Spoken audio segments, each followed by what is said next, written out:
تیسرا سوال، کیا نبی کا جنازہ ہوا؟ بے شک رسول کا جنازہ ہوا، امیر المومنین علی ابن ابی طالب نے پڑھایا، کیونکہ معصوم کا جنازہ ہمیشہ معصوم پڑھاتے، حجت کا جنازہ ہمیشہ حجت ہی پڑھاتی ہے۔ صرف جنازہ نہیں، 3 دن تک رسول کی میت رسول کے حجرے میں پڑی رہی۔ اب یہاں پہ آ کے صرف اس گیپ کو چھپانے کے لیے کہ 3 دن مسلمان کہاں پہ رہے، یہاں پہ آگے بچوں کے سوال رکھ دیا، بیٹا نبیوں کے جنازے نہیں ہوتے، نبیوں کے جنازے نہیں ہوتے، نبی دفن تو ہوتے نا بھائی، دفن تو ہوتے ہیں، تو جنازے میں نہیں تھے، تدفین میں کون کون تھا؟ دکھ لے کے اگر میرا کوئی اہل سنت بھائی ہے، میں نے پوری مجلس کسی کے جذبات کو ٹھیس نہیں پہنچائی، میں منت کر کے کہوں گا اگر یہ لوگ نبی کے جنازے میں نبی کے تکفین میں موجود تھے، پھر میں صحیح بخاری مسلم مشکات ترمذی سے وہ حدیث دکھانے کے لیے تیار ہوں۔ جب ایک بہت بڑے صحابی نے آ کے اپنی بیٹی سے پوچھا تھا، مجھے بتا نبی کو کتنی چادروں کا کفن ملا ہے، اگر وہ لوگ تکفین میں موجود تھے، بیٹی سے سوال کیوں کیا گیا؟ 3 دن تک مسلمان غائب رہے سقیفہ بنی سعدہ میں حکومت کی تشکیل دینے میں،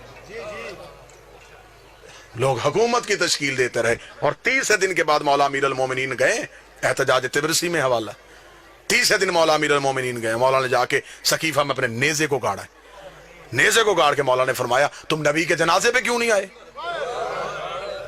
انہوں نے کہا یا علی ہم حکومت بنا رہے تھے۔ فرمایا کیا کیا تم نے حکومت کا؟ کہنے لگا اسے وزیر بنا دیا ہے، اسے امیر بنا دیا ہے۔ امیر المومنین کا خطبہ ہے تاریخ کا، امیر المومنین نے کہا اچھا تم نے علی کے فیصلے کو ترجیح نہیں دی؟ انہوں نے کہا یا علی یہاں اجماع امت زیادہ تھا۔ علی نے کہا جتنا بھی زیادہ تھا کیا تم میں کوئی کعبے میں آیا تھا؟ نہیں یا علی کسی نے رسول کی زبان چوسی ہو، نہیں یا علی کوئی نبی کے ہاتھوں پہ پلا ہو، نہیں یا علی کسی نے دعوت ذوالعشیرہ میں کھڑے ہو کے نبی کی تائید کی ہو، نہیں یا علی کسی نے بت توڑے ہوں، نہیں یا علی کسی نے ہجرت کی ہو، نہیں یا علی کوئی مدینے میں رسول کے ساتھ چلتا رہا ہو، نہیں یا علی کوئی فاتح خیبر ہو، نہیں یا علی کوئی کل ایمان ہو، نہیں یا علی کوئی یعصوب الدین ہو، نہیں یا علی کوئی قائد غر المجلین ہو، نہیں یا علی کوئی فاتح درین ہو، نہیں یا علی کوئی نقطہ بائے بسم اللہ ہو، نہیں یا علی کسی نے انگوٹھی دے کے ولایت خریدی ہو، نہیں یا علی کسی کے دروازے پہ تارا کمی بن کے آیا ہو، نہیں یا علی کسی کی بطول جیسی بیوی ہو، نہیں یا علی کسی کا حسن جیسا بیٹا ہو، نہیں یا علی کسی کا حسین جیسا بیٹا ہو، نہیں یا علی کسی نے نبی کے ہاتھوں اپنا اعلان ولایت کروایا، نہیں یا علی اتنا کہنا تھا یا علی گھوڑے کی زین میں بیٹھے، علی نے نیزہ سقیفے سے اٹھا کے کہا تم جتنے بھی زیادہ تھے میں تمہیں کہہ دوں میں بھی نکاح سے، میرا باپ بھی نکاح سے، میرا دادا بھی نکاح سے، ہم نکاح والوں کے بیٹے ہیں، گناہ والوں کے بیٹے رہے۔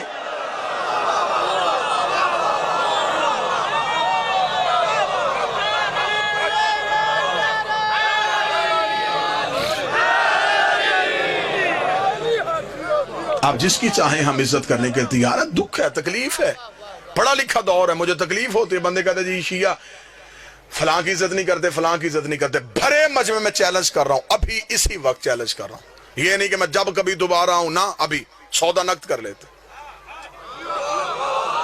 جس کی عزت کروانا چاہتے ہو تم مجمع سے نام لو، میں ممبر سے کردار پڑھتا ہوں۔ بابا جی ٹھیک ہے، اگر کردار عزت کے لائق ہوا تو عزت کرتے،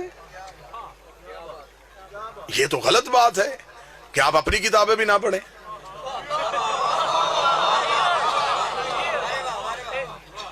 ہمارے اوپر دوہری ذمہ داری ہے، ہم اپنی بھی پڑھیں پھر آپ کی پڑھیں، پھر ان میں سے چیزیں نکال کے آپ کو دکھائیں۔ میری جان اپنی کتابیں تو پڑھو، معیار کیا ہے؟ دیکھیں قطن یار ہم شیعہ اتنی محبت کرنے والے لوگ ہیں، جو گھوڑا نبی کے بیٹے سے وفا کر گیا ہم آج تک اس کی شبیہ بنا کے چوم رہے، کیا یہ محبت کی علامت نہیں؟ تو یہ ہو سکتا ہے کہ کوئی بندہ نبی کی اولاد کے کام آیا ہو، ہم اسے نفرت کر کے ہم نے جہنم میں جانا ہے؟ جی ہم صحابہ کی عزت نہیں کرتے، میرے اہل سنت دوست بھائی بیٹھے ہوئے ہیں، کون کہتا ہم صحابہ کی عزت نہیں کرتے؟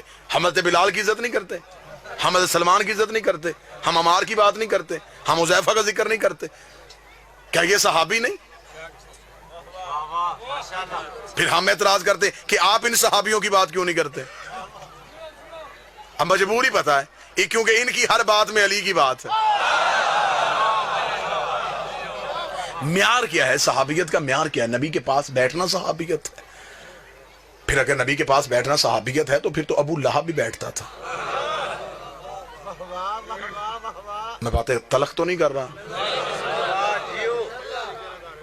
آپ ہمیں بتائیں کہ صحابیت کا معیار کیا ہے. مجھے بتائیں, میری سمجھ میں نہیں آتا کہ مدینے سے نکلنے والا بھی صحابی, نکالنے والا بھی صحابی, قتل کرنے والا بھی صحابی, قتل ہونے والا بھی صحابی. معیار صحابیت کیا ہے طے کر لیتے ہیں, قانون بنا لیتے ہیں. شیعہ سنی جھگڑے دیہاتوں سے ختم ہوتے ہوتے شہروں تک چلے جائیں گے.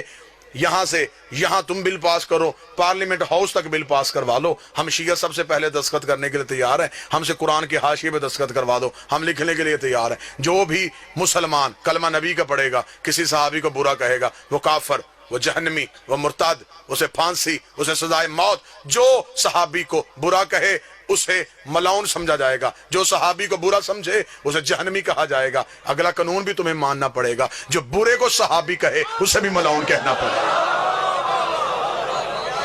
شیعہ مرتا مر جاتا ہے, یزید کو رضی اللہ نہیں کہتا. ایک لمحے کے لیے گھروں میں بیٹھ کے سوچو کہ اسلام تمہیں کیا دے کے گیا ہے. کوئی مسلمان یہاں ہاتھ رکھ کے نماز پڑھا, کوئی یہاں ہاتھ رکھ کے پڑھا, کوئی یہاں ہاتھ رکھ کے پڑھا, کوئی کھول کے پڑھا. جو یہاں ہاتھ رکھ کے پڑھا اسے پوچھو یہ کیا جی؟ رسول یہاں ہاتھ رکھتے تھے, یہ رسول یہاں رکھتے تھے, یہ رسول یہاں رکھتے تھے, یہ رسول ایسے پڑھتے تھے. یہ کام دن میں نبی 5 دفعہ کرتے تھے.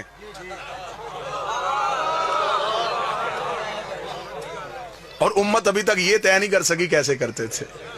غدیر تو ایک دن آیا تھا,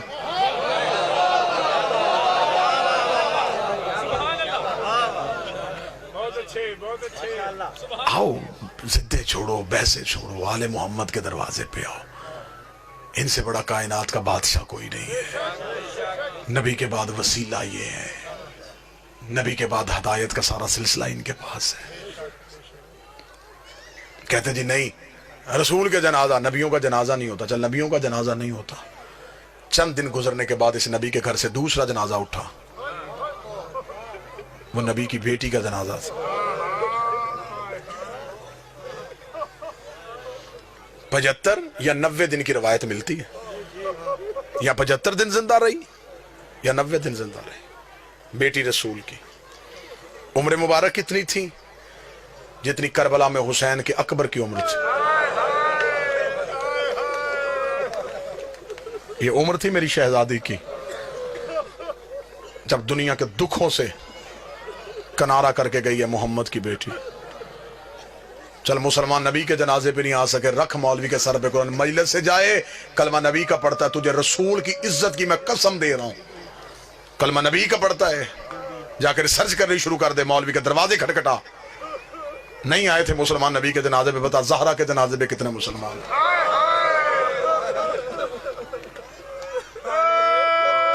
آدھی رات کو دفنا کیا ہے علی بطول کو.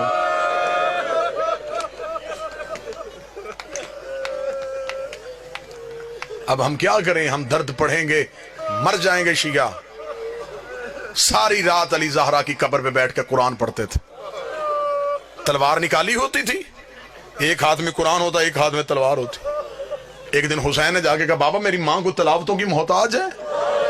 فرمایا قرآن پڑھنے نہیں آتا, اونچی آواز میں اس لیے پڑھتا ہوں انہیں پتا چلے علی قبر پہ پہرا دے رہا. کیا یہ غریبی نہیں تھی میرے بادشاہ علی کی؟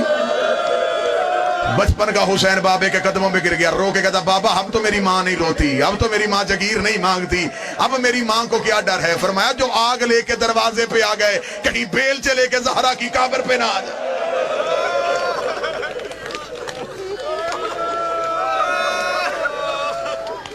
رکھ مولوی کے سر پہ قرآن. تھوڑے عرصے بعد اس نبی کے گھر سے تیسرا جنازہ اٹھا, وہ نبی کے بیٹے کا جنازہ تھا. وہ نبی کے بیٹے کا جنازہ تھا. مجھے سر پہ قرآن رکھ کے بتا کبھی کوئی جنازہ گھر سے نکل کے پھر گھر آئے؟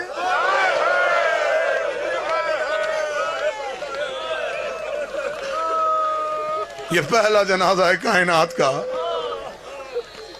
جو گھر سے نکلا ہے واپس گھر آئے. 70 تیر نکالے ہیں بہن نے بھائی کے جنازے سے. میں نے پڑھ دیا، آپ نے سن لیا. 70 تیر نکالے ہیں زینب نے حسن کے جنازے سے. بسم اللہ. واجب الاحترام قابل صد احترام خطیب عالم اسلام سرکار علامہ قبلہ علی ناصر الحسینی صاحب تشریف لے آئے. بس یہیں پہ 2 جملے پڑھوں گا، بس یہیں پہ جو بندہ ہے میں مصاحب چھوڑوں تو پھر جو آگے آنا چاہے وہ آگے آ جائے. 70 تیر نکالے ہیں زینب نے حسن کے جنازے سے.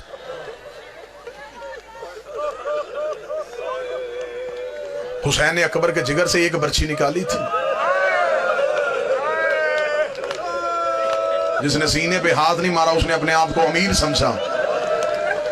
حسین نے اصغر کی گردن سے ایک تیر نکالا تھا، زینب نے 70 تیر نکالے. آخری تیر بھائی کے جنازے سے نکال کے زینب رو کہتی حسین ایک دفعہ مجھے نانے کی قبر پہ لے کے جا.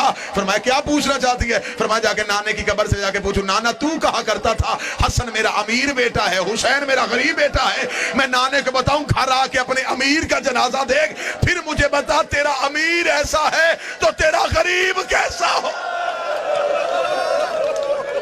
انہوں نے تیرے امیر کی یہ حالت کی ہے تو تیرے غریب کی کیا حالت.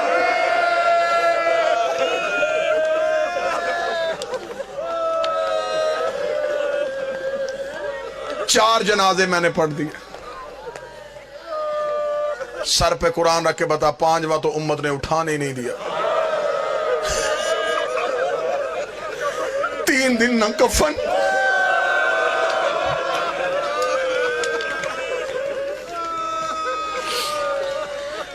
اپنی اپنی لاشیں دفنا کے چلے گئے. حسین کی لاش کربلا کے جنگل میں 3 دن تک بغیر کفن کی پڑی. علامہ حافظ کفایت حسین اپنی کتاب میں لکھتے ہیں امت نے 7 حصوں میں حسین کی لاش کو تقسیم کیا. کسی کے ہاتھ حسین کا امامہ آیا، کوئی حسین کی عبا اتار کے لے گیا، کوئی حسین کی قبا اتار کے لے گیا. ایک کمینے نے سید کے کمر بند پہ ہاتھ ڈالا، حسین کی میت کانپی. آواز آئی حیا کر میری لاش پہ میری بہنوں نے آنا، شرم کر میری لاش میں میری بیٹیوں نے آنا. ایک کمینہ ان میں سے وہ ہے جس میں آج بھی زیارت ناہیہ میں میرا 12واں لہو رو کے لعنت بھیجتا ہے. بابا شرازی سید مجھے معاف کر دینا، یہ کمینہ وہ ہے جس نے حسین کی انگوٹھی اتاری. آج بھی میرا 12واں پردے پہ لعنت کرتا ہے. کوئی نرم دل شیعہ بیٹھا مجھے معاف کر دینا، اس ملاؤں نے حسین کی انگوٹھی اتاری ہے. یہ خود کہتا ہے کہ جب میں حسین کی لاش پہ پہنچا کوئی حسین کا امامہ لے گیا تھا، کوئی حسین کی عبا لے گیا تھا، کوئی حسین کی قبا لے گیا تھا. اس نے کہا میری نظر پڑی حسین کے ہاتھ پہ، حسین کے ہاتھ پہ انگوٹھی تھی. میں نے سوچا مدینے کا شہزادہ ہے، انگوٹھی اس کی قیمتی ہوگی. یہ کمینہ کہتا مجھے جلدی تھی، میں نے خیموں میں جا کے مال لوٹنا تھا. میں جلدی حسین کے ہاتھ کے قریب آیا، میری ایک نظر خیمے پہ تھی، میں دوسرے ہاتھ سے حسین کی انگوٹھی اتار رہا تھا. یہ کتا کہتا ہے حسین کی انگلی اتنی زخمی تھی مجھ سے انگوٹھی اتر نہیں رہی تھی، مجھے جلدی تھی. کوئی سید ہو، کوئی سید زادی ہو مجھے معاف کر دینا. یہ کمینہ کہتا میں کربلا کے جنگل میں دوڑا، میں ایک پتھر اٹھا کے لایا، اس پتھر پہ حسین کا ہاتھ رکھا، اپنی جیب سے خنجر نکالا، حسین کی انگلی پہ خنجر رکھا، دوسرے پتھر کے ساتھ میں ضرب مارنے لگا. ایک کالے برکے والی بی بی کی چیخ آئی، آواز آئی تجھے انگوٹھی چاہیے مجھے بتا میں اتار کے دے دوں. میں نے چکیاں پیس کے پالا اور میرا لاڈ